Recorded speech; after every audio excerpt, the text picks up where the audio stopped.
Hello, dear listeners. It's Abysmii. Can we talk for a few minutes? I think it's about time we had a little chat about a trend, a ripple, a signal of the status quo in Creepypasta land. Because honestly, things are not so great in the realm right now. Let me start by saying that I will not be naming anyone in this video in a negative light, because I don't want to further stoke the flames of drama. There's plenty of hate mail going around already. I'm just interested in pointing out what I see as a full-grown problem in this community of ours. And that problem is division. It feels like everyone, or at least a lot of fans and narrators, are splitting into camps. People are relegating themselves to tribes over disagreements, controversies, and just general fandom. And I have to ask, why? Why? I understand feeling strongly about certain issues and supporting the content creators you like. But then people are also going out of the way to defend or attack others when it isn't their channel, or they don't have any personal stake in the whole issue beyond, I like this person's voice, therefore they are in the right. I know this is the internet where everyone has a voice, but about 0.001% of the comment sections is used for anything, well, useful. When a channel calls out another channel, be it for completely legitimate criticism or just some petty flame war, the worst thing other narrators and fans can do is join in. Why? Because it takes what should stay between two people and by default lobs everyone else into either camp A or B.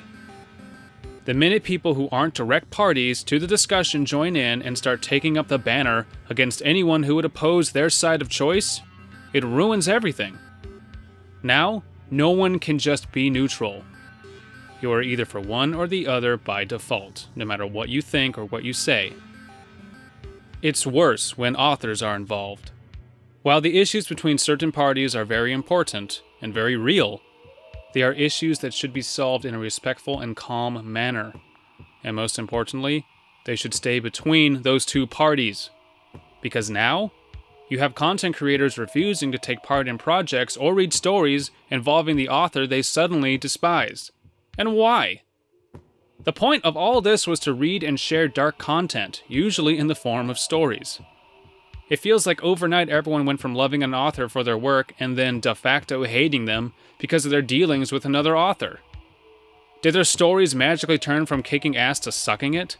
Of course not. Their content is still great. People just need to make a goddamn civil war over who is right on whatever the issue is. Now, I'm not saying people shouldn't have their own opinions. Far from it. But when someone makes the choice to blacklist an author, it ruins the chances for potentially great collaborations on wonderful stories. It deprives our viewership from great content. And what's worse, it turns the community against itself. Which brings me to my next point. With the rash of fair use and copyright problems plaguing this community, the last thing we need to do is turn on each other. Are there channels out there who are in the wrong? Of course. But instead of blasting them, why don't we work towards steering them and their fans toward the correct way of doing things, or at least the legal way of doing things? Starting an internet shouting match is either going to drive that channel away and make them shut down, or encourage them to persist in their potentially wrongful behavior just to spite their detractors. But more importantly, not a day goes by that someone in the community isn't threatened or a channel isn't in danger. The more we focus on who has the best accent or who has the best top 10 lists, the less we focus on supporting one another and ensuring there is a community to come back to. Now, again, I'm not naming anyone in particular, and I fully admit that there are people in this community who need to change their ways. And I'm not saying channels shouldn't post their thoughts, bitches, rants, complaints, conspiracy theories, and legitimate concerns. I'm a big proponent of free speech. But fostering negativity by blindly following your favorite narrator and supporting them no matter what anyone else says and everyone else be damned isn't going to help anything. I'm just as guilty of all of this. I too fall to the temptation of running to Camp A or B. But having done an immense amount of thinking, I've come to the conclusion that if things don't change, the community is going to implode and get even more ugly. This shit isn't fun anymore. So, let's talk briefly about where I'm at on this channel.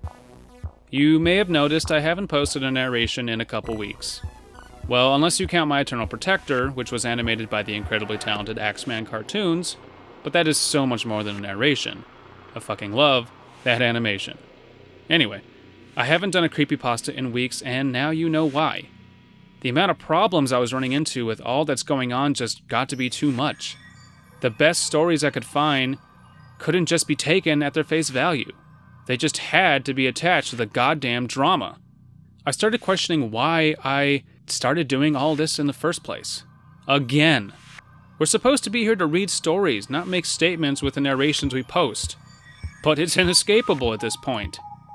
I'm just so sick and tired of putting my precious time and energy into all this, while constantly wondering if it's worth the hassle. There is such a lack of control and a lack of freedom I feel when I do these narrations, and I hate feeling like that.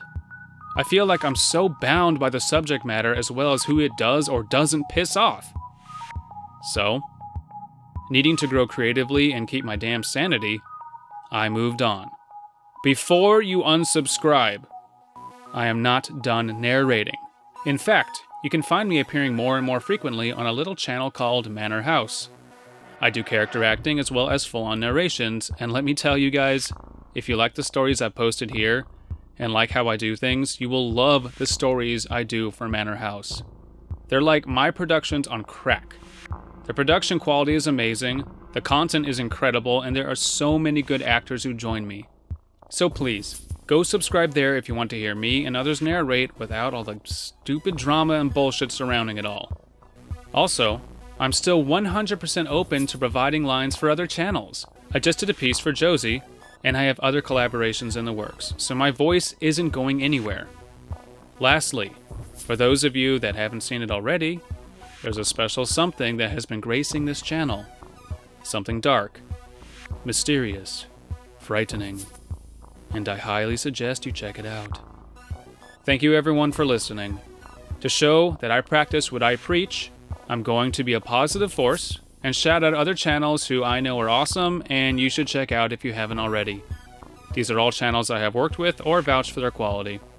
Sir Aim, Master O Horror, Lovely Ghost Rider, Josie Cage, Mr. Bakamona, Mr. X Dreams, Mr. Davis, Let's Read, The Glitch 64 Reads, That Creepy Reading, Atticus Jackson, Vincevina Cava, Axeman Cartoons, Eden, My Insane Asylum, Blame It on Jorge, Captain Fright Night, Creepy Mrs. Pasta, Dead Palette, Dimension Bucket, Eerie Cheshire, King Spook, Soliloquy Man, Slime Beast, Skillfully Circus, and I'm sure there's about 400 I've forgotten.